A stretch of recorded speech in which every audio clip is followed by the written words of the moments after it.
ঠিক কর রে তুই দাদার লাগ ভালো করে কথা কইলি না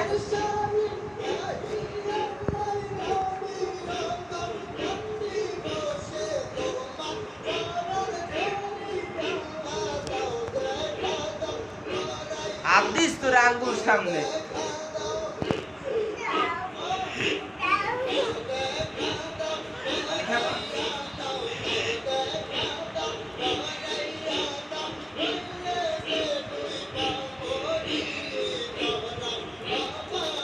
আন আপনারও নাচে জিগির করতে আছে ওরম করে বলে আমরা এরকম কর এরম আল্লাহ আল্লাহ করে